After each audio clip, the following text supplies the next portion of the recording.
Hello students, welcome to Hindi class. Students, class शुरू करने पर हम सबसे पहले लेसन नंबर 1 करेंगे, जिसका नाम है वरदान। लेसन नंबर वरदान।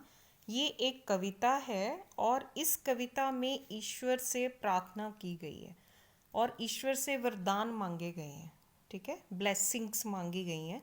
कौन कौन सी ब्लेसिंग्स मांगी गई हैं? जैसे कि हमारा जीवन है, हम अपने जीवन में कई ऐसे कार्य करते हैं और उनमें कई मुसीबतें भी आती हैं, कई प्रॉब्लम्स आती हैं। तो उन सब प्रॉब्लम से हम आगे कैसे बढ़ें, तो यही वरदान इस कविता में मांगे गए हैं। और एक चीज़ इस कविता में और बताई गई है कि हमें अपने ऊपर भरोसा रखकर और ईश्वर में आस्था और विश्वास रखकर, मीन्स एक तो अपने ऊपर भरोसा होना चाहिए और ईश्वर में आस्था और विश्वास रखकर जो है आप कठिन से कठिन कार्य को भी आसानी से कर सकते हैं। तो ये इस कविता का अर्थ मैं आपको समझाऊंगी, उसके बाद हम इसका भाषा ज्ञान करेंगे। तो फर्स्ट देखेंगे, प्रभु विपत्तियों से रक्षा करो, ये प्रार्थना लेकर मैं तेरे द्वार पर नहीं आया, विपत्तियों से भयभीत न हो यही वरदान दे। तो इस कविता में कवि क्या कह रहा है कि जैसे हम भगवान से कई बार प्रार्थना करते हैं, तो हम कहते हैं कि हे भगवान, जो भी मेरे जीवन में मुसीबतें आए उनसे रक्षा करो। तो कवि कह रहा है कि मैं उनसे रक्षा नहीं मांग रहा, मैं क्या मांग रहा हूँ, क्या प्रार्थना कर रहा है वो, कि जो भी मुसीबतें मेरी ज़िंदगी में आए मैं उनसे डरूँ ना, मैं उनसे भयभीत ना हूँ। ठीक है, अपने दुख से व्यथित चित्त को सांत्वना देने की भिक्षा नहीं मांगता, दुखों पर विजय पाऊँ यही आशीर्वाद दे, यही प्रार्थना है।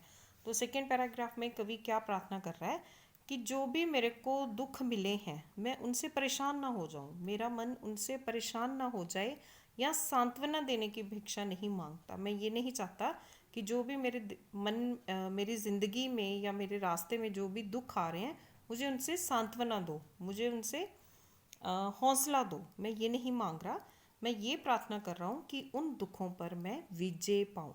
ठीक है, उन दुखों को मैं दूर कर सकूँ। आगे नेक्स्ट देखेंगे, तेरी सहायता मुझे ना मिल सके तो भी ये वर दे कि मैं दीनता स्वीकार करके अवश्य ना बनूं।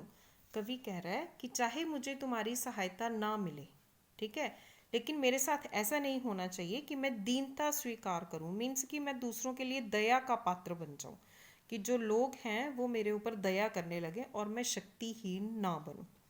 संसार के अनिष्ट अनर्थ और छल कपट ही मेरे भाग्य में आए हैं, तो भी मेरा अंतर इन प्रताड़नाओं के प्रभाव से क्षीण ना हुआ। वो कहता है कि संसार में मेरे भाग्य में क्या आया है? अनिष्ट। अनिष्ट होता है अशुभ होना, कुछ भी अशुभ होना, कुछ भी बुरा होना। अनर्थ, ठीक है, अनर्थ होना जैसे कि कुछ खत्म ही हो जाना, कि मेरी ज़िंदगी में छल कपट, धोखा, अनर्थ, अशुभ ये सब आया है, तो भी मेरा मन, मेरा अंतर मन, ठीक है, मेरा हृदय इन प्रताड़नाओं, प्रताड़नाओं मीन्स इन दुखों से, दुखों के प्रभाव से कमज़ोर ना हो। चाहे मेरे भाग्य में धोखा है, छल कपट है या अशुभ है, कुछ भी है, तब भी जो मेरा मन है इन दुखों से कमज़ोर नहीं होना चाहिए। मुझे बचा ले ये प्रार्थना लेकर तेरे दर पर नहीं आया। कवि कह रहा है कि मैं तुम्हारे दरबार पर ये प्रार्थना लेकर नहीं आया कि तुम मुझे बचा लो, लेकिन केवल संकट सागर से तैरते रहने की शक्ति मांगता हूँ, कि जो भी संकट है मेरी ज़िंदगी में, जो भी मुसीबतें हैं, मैं उनसे, उन सब से ऊपर उठा रहूँ, मेरा भार हल्का कर दे, ये याचना पूर्ण होने की सांत्वना नहीं चाहता, कि मेरी ज़िंदगी के ऊपर जो भी मेरे ऊपर भार हैं, मेरे ऊपर जिम्मेदारियां हैं, मैं उनसे, उनको हल्का करने की प्रार्थना नहीं करता। ठीक है, वो क्या चाहता है आगे देखेंगे नेक्स्ट पैराग्राफ में, ये भार वहन करके चलता रहूं, ये जो मेरे ऊपर जिम्मेदारियों का भार है मैं उसे वहन करके चलता रहूं, मीन्स उस भार को उठाकर आगे चलता रहूं, यही मेरी प्रार्थना है। सुख भरे क्षणों में नतमस्तक हो तेरे दर्शन कर सकूं, किंतु दुख भरी रातों में जब सारी दुनिया मेरा उपहास करेगी तब मैं शंकित ना हूँ, यही वरदान चाहता हूँ। कवि कहता है कि जब सुख भरे क्षण हो, मीन्स जब मैं अपनी ज़िंदगी में सुखी रहूं, तब भी मैं तुम्हारा दर्शन कर सकूं नतमस्तक होकर, मीन्स तुम्हारे आगे नतमस्तक होकर तब भी मैं तुम्हारा दर्शन कर सकूं।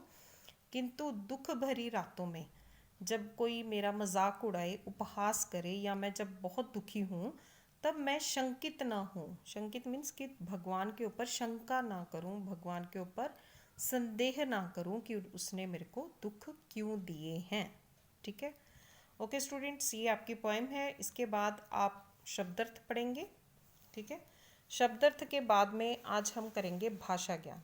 तो भाषा ज्ञान की फर्स्ट एक्सरसाइज देखेंगे, वर्ण विच्छेद से शब्द बनाकर लिखिए। ठीक है, यहाँ पर वर्ण विच्छेद दिए गए हैं, वर्णों को अलग अलग करके दिया गया, तो इससे आपको शब्द बनाने हैं। तो फर्स्ट है आपका प्रताड़ना। ठीक है, प्रताड़ना। आप इन स्पेलिंग्स को क्रॉस चेक कर लेंगे, एक तो शब्दार्थ में भी है, पोएम में भी है।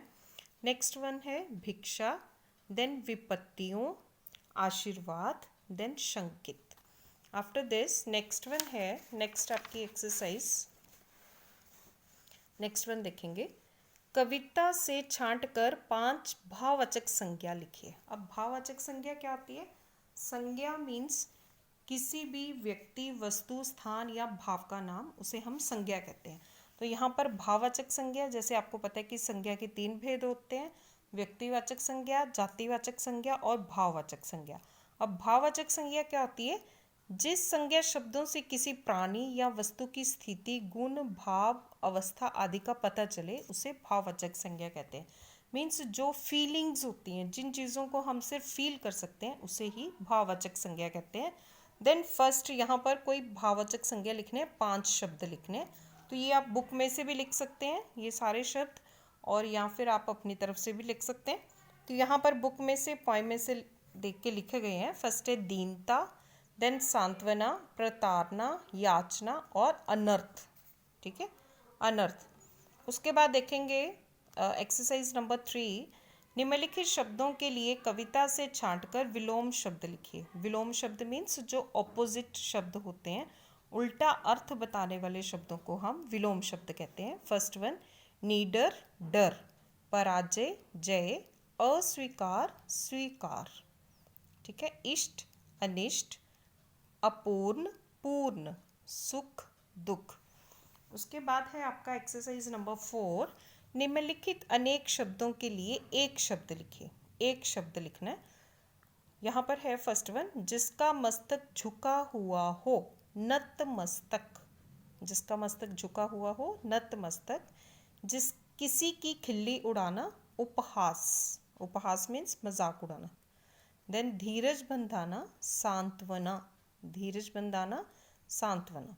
जिसके वश में कुछ ना हो, अवश।